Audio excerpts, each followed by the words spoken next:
Welcome! You're listening to Making Relationships Work. We're a company focused on women and their marriage. We lead and teach women just like you how to grow into and access, whenever you need to, your wise woman self.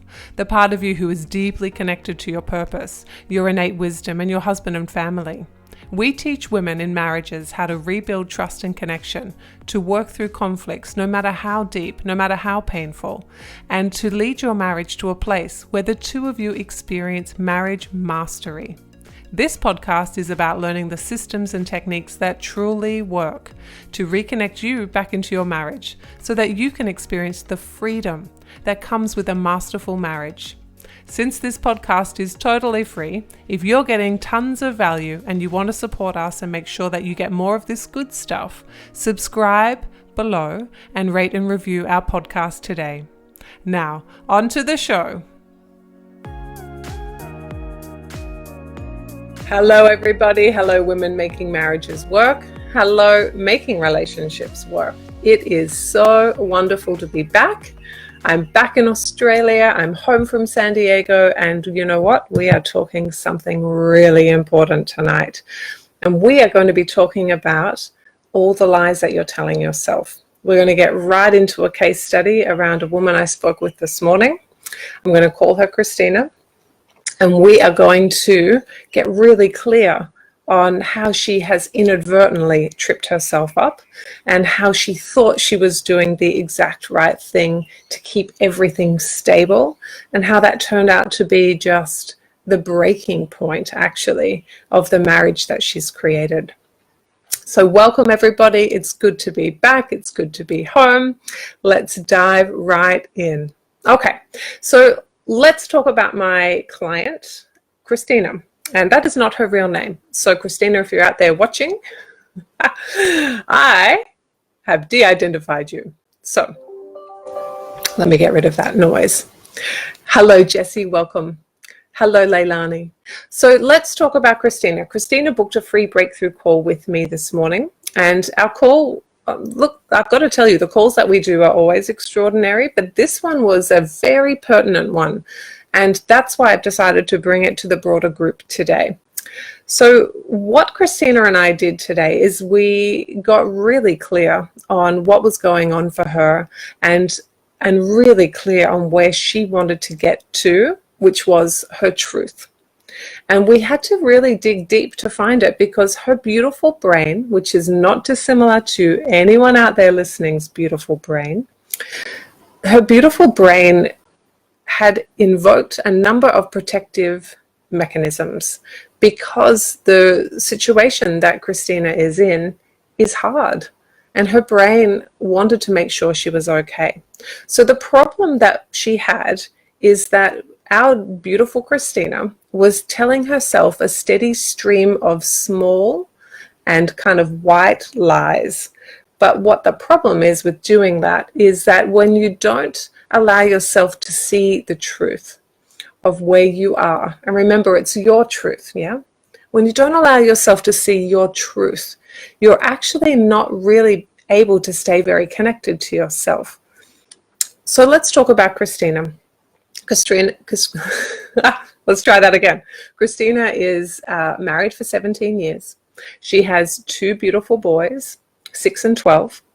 And she has a life where for 6 years, and you and I both know now that it takes around that time for a crisis to fully hit in a marriage. But for the past 6 years, the two of them have been not separating in the physical sense, separating in the emotional sense.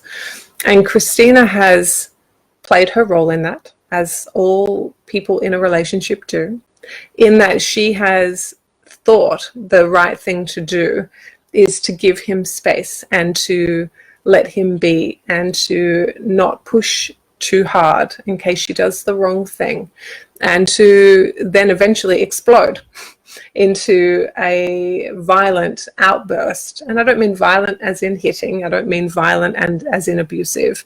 I mean violent as in a violent kind of influx of emotions that overflow. And that has been happening with this pattern for probably once a month for at least the last 12 months, where they're stable, stable, stable. She holds her tongue, she bides her time, she lets him go, she doesn't speak up for what her truth is, and tells herself a lot of lies along the ways, but I'll get to them. And so the problem is she lets it go, lets it go, lets it go, and then has this big spike and gets quite aggressive with him. She calls him names. She reminds him of all the ways that he has failed her and her family, and she reminds him how lucky he is to have her, with the underlying threat that you're lucky I don't leave you. And of course, over 12 months, one version of these every month. Some are worse than others, but still they were all strong reactions. But over the course of 12 months, the connection between Christina and her husband has whittled away till there's really very little left. What's left is this caring concern for their boys, 6 and 12, and a shared kind of parental duty household running. Is there laughter? Yeah, there's laughter in the between the spikes, yeah? But the laughter is not together. The laughter is in the family unit. And the intimacy and the hugs are really around the boys. They're not really to do with the couple, Christina and her husband. And so do they talk over the phone? Yeah, they're texting and they're coordinating and they're organizing. Do they still go out and maintain a united front to like a barbecue or a dinner party with somebody? Yeah. Do they experience that deep connection where they feel safe and held and loved and supported? No. And that, my loves, is the basis of the lies that our beautiful Christina has been telling herself. So I mentioned this has been going on for 6 years. In the last 12 months, it's gotten this very clear pattern. So stable, stable, stable, which is all around not talking about what's important to me, not trying to push any kind of agenda, just cohabitating, putting up with it, being unhappy but leaving it because can't do anything. And then that builds, pops, and up goes this explosion. Okay, let's try this again. We were just recapping, before we lost internet connection, we were just recapping Christina. 2 boys, 6 and 12, 6 years worth of trouble in her marriage, 1 year worth of crisis. And the crisis was that she was having an experience, I think, of life and marriage where she wasn't able to really deeply connect with herself. Thank you, Jessie. Hi, Liz. Hey, Leilani. Wasn't really able to connect with her truth of how upsetting it was to find a husband who had created a life over time that had steadily drifted apart from her. And so what she was doing to kind of cope was telling herself lies. She was telling herself, oh, well, it's okay. I don't mind. It's okay that he, watches baseball on the weekend with his friends. It's okay that we don't hang out very much anymore. It's okay that we separate on the weekends and I take the 6-year-old and he takes the 12-year-old. It's okay that we're not intimate as much as we used to be. It's okay that we haven't had a date or a deep connective conversation for weeks and weeks. And the truth was that those lies she was telling herself were causing a really huge problem in the marriage. So in part 1 of this video, we talked about Christina, and we talked about how she had found herself in a pattern over 12 months where she had been telling herself those stabilizing lies. It's okay. I don't mind. He's just busy. It'll be okay. Every couple goes through a rough patch. This is normal. We've been married for so long. This is what it is like. I just have to be okay and it will resolve itself. She told herself this kind of series of lies every month for 12 months. And what would happen is she would lie to herself. We're going to make up a time period, but essentially once a month, she would spend the first 14 days of the month telling herself those lies, destabilizing or restabilizing herself, I guess, so that she had this sense that she was okay, that they were okay, that their family was okay, and everyone was okay. But was Christina okay? No, she wasn't okay. She was lonely. She was missing her husband. The things she tried to do to reconnect with him weren't working. She tried a lot of things. She read a lot of blogs. She read a lot of memes. She watched a few videos. She Googled. She asked her friends. She asked at church. And she got these kind of piecemeal answers, a little bit here and a little bit there. And all of them were kind of the bad advice you get off the internet, right? And so she had been absorbing the stress, thinking that it was the way to have her marriage work. And so for 2 weeks of the month, she would absorb the stress. And then do you know what would happen, my loves? She would get so full of stress and not being congruent with what it felt like to be her in the marriage and not being able to articulate what she wanted to have happen in the marriage, that she started to get fuller and fuller and fuller of stress until about the middle of each month, she would literally fly off the handle. And when she did that, what would happen is that the somewhat stable connection the two of them had would break, because Christina would shout and yell. And in video one, we talked about how she wasn't abusive or violent, but she was aggressive and mean. And she knew exactly what to do to hurt him. And she said those things to him every month for 12 months. And she would say things like, "You don't love me, you're not a good father, you're never here," and she would also intimate that didn't he know how good she had it? And look, here's the thing. Christina is beautiful. She is not dissimilar to any other woman that I've ever met.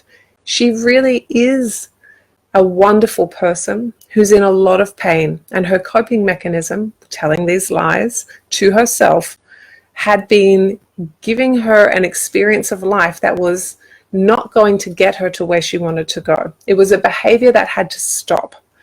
And essentially what we worked out today, the problem is that when you do not articulate what you need in a space where you are able to talk freely, but without being unkind, without destroying trust, when you're able to articulate what it feels like to be you, you don't need to have the big explosions and then the recovery.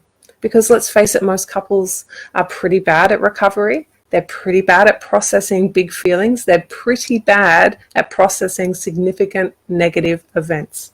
And Christina and her husband were no different. And so 12 months of this intensive, everything's okay, you're awful, I hate you, you make my life miserable, and I miss you, and I love you, and why aren't you nice to me, and why aren't we friends? And then everything's okay. You do that 12 times in a row, but you don't repair properly, you don't process it properly, and you're not able to see that you, this beautiful Christina, you can't see that she couldn't see that she was contributing to this. She cannot see herself and the role she's playing in her marriage. She can't see that her contributions are really causing a big problem. And her contributions are the avoidance of dealing with and working with the problems as they arise. And so she kind of absorbs the stress and holds it, and then spikes and explodes in a way where she's aggressive and mean, and then is unable to make the repair. And so this is the problem. When you start looking at what is going to happen when you stay in this trajectory, Christina has had 6 years of trouble in her marriage where they've had children and young children and that kind of level of stress. She's also had the sense that her and her husband have been unable to make repairs when there's been a problem, or to process big feelings so that both people feel safe and contained. And as this stress is built in the marriage over time, the last 12 months have become very intense. Remember, stable, spike, stable. But what's propping that all together are the lies that she's telling herself. So let's talk about those lies. Their lies are things like, it's going to be okay. Other marriages that have been together this long have this. This is like the 7-year itch kind of thing. She's got support and friends involved. She's talking with them. They're having a similar experience. They have a few pieces of advice that never really change anything, but for a few weeks it might feel a bit better. But ultimately, where she is on the phone to me, because there is not anything out there that is doing the solving that she needs. And so what we're talking about is, what is going to happen, Christina, if you stay in this pattern? What is going to happen if you stay in this inadvertent lie-telling system that you've created to look after yourself? And let's talk about this, because women do this all the time. We tell ourselves lies to make ourselves feel better. And they could be things like, it doesn't matter that much, or other people have been through this and they're okay, or it'll be all right, he'll be back soon, or I don't really mind, it's not that big of a deal, or things like, I'm going to be okay no matter what. And the thing is those things are designed to de-escalate ourselves and to allow us to push down on the real feelings we're having. So in terms of self-talk, sometimes those things are healthy things to say, but in the context we're talking about today, they don't allow Christina to see where she really is, what that is really doing to herself, and what that will mean going forward. And therein lies the real problem. Because if you fast forward another 6 months from now or 12 months from now, where this same kind of passivity is here, without connection, without repair, without a sense of we're in this together, it's us against the world, it's the two of us, not two me's. Without the repair of that, you end up in very separate lives. And we know from part 1 of this video series that Christina has been co-parenting well, she's been running the household well with her husband, but she is not in a marriage, a loving, connected, uplifting, supportive, connected marriage, which is what she wants. And let's face it, it's what her husband wants as well. And so what we're talking about today is, if you do not make the decision to reveal to yourself the lies that you're telling, then what's going to happen is you're going to end up in more of a crisis. So you're in a crisis now, Christina. You're talking with me on the phone. You've seen something on the internet. You've come through. You've watched my webinar and you think, I want to get help. And you come in and what do we talk about? We talk about your contributions here. Because, my darling, when you're in pain, we often self-medicate with inauthentic truths. And those inauthentic truths make the problem diminish for a little minute, maybe a couple of days, in your case, a couple of weeks. But does it always come back? Yeah. So are the lies helping you to create the marriage you want? No. And so this is what we need to talk about, because if you don't have that breakthrough call like Christina had with me, you can't see yourself. You can't see your pattern. You can't see your contribution to your marriage not working. And you certainly don't have a plan to change it. And so Christina, without that phone call with us this morning, was in a trajectory where this would have continued. And perhaps she would have tried going back to couples therapy for the 3rd time. She's tried twice, didn't work. Perhaps she would try again to do that. But couples therapy is not going to be the thing that solves this problem. It would help if you had the right couples therapist who was trained in very appropriate modalities. It would help.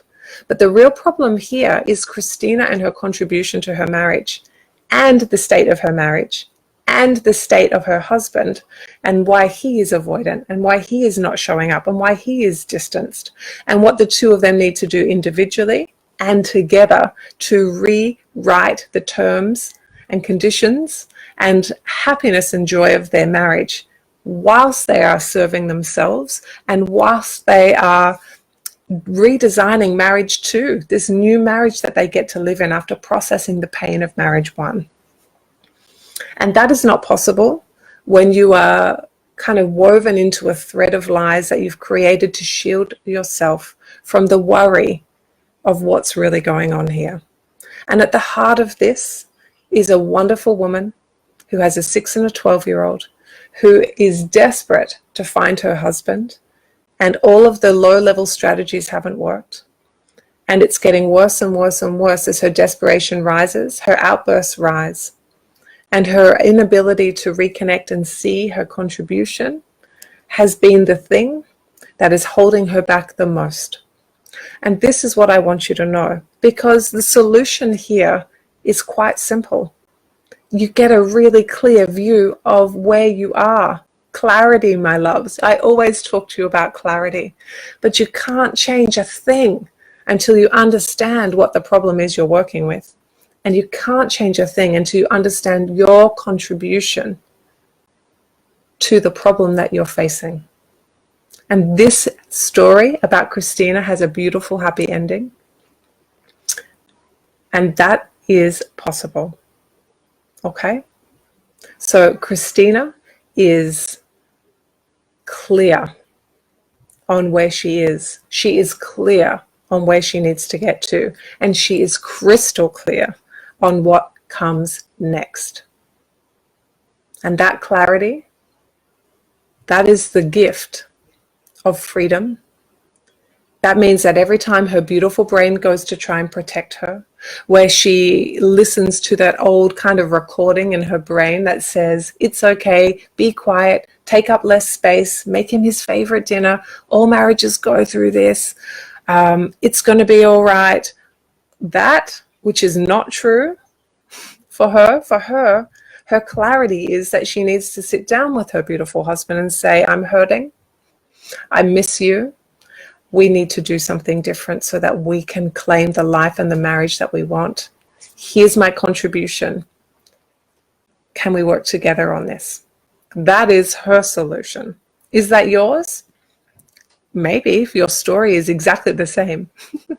But probably your story is not exactly the same. And so that's not the solution. And that's what I want to gift you as well. Very often you can watch these videos and there's lovely information and opportunities to take new ideas and to run with them. But unless you have clarity on the big picture of the problem you're trying to solve, the real problem is that you are not seeing your own brain, and your own brain trying in its own way to protect you from looking at something painful by telling yourself those small white lies each and every day. And that needs somebody who has some distance, who has the ability to see you, who has the ability to take kind of a formulation of where you are and where your marriage is and where your husband is. And that is something that we can help you with. So if you want to get really clear on where you are, I fully suggest you watch our masterclass. Leilani will put that in the comments. And you're very welcome to book a call with us as well. And you can have your version of Christina's experience. Now, it won't be the same as Christina because not every client is the same, which of course you know. And there are always differentiating factors and a new approach that is required. So let's get you really clear. Let's clean out the head trash that you've got around the lies that you're telling that keeps things the same. And that is so important when things are kept the same and they dramatically need a transformation. That's where the pain is, my loves. So don't try and hold on to something that's not working. Be brave enough to embrace the experience of getting clear on where you are so that you can make today the beginning of the rest of your life, where you get to have the life that you want and that the marriage that you want is available to you. This is possible. So my loves, it's nearly time for me to go. I'm going to have a quick check to see if there's any questions, but there's not. This is in 3 parts, and I'll get Leilani to post the links in here so you can find part 1 and part 2. I'm not sure why we had internet problems today, but you know, you work with these things. All right, my darlings, I'll see you here on Monday night for our next live. Thank you for all the topics that you've posted. We'll be working our way through them. I'll be working my way through them over the coming months. Much love to you. Have a wonderful weekend and talk to you soon. Bye-bye.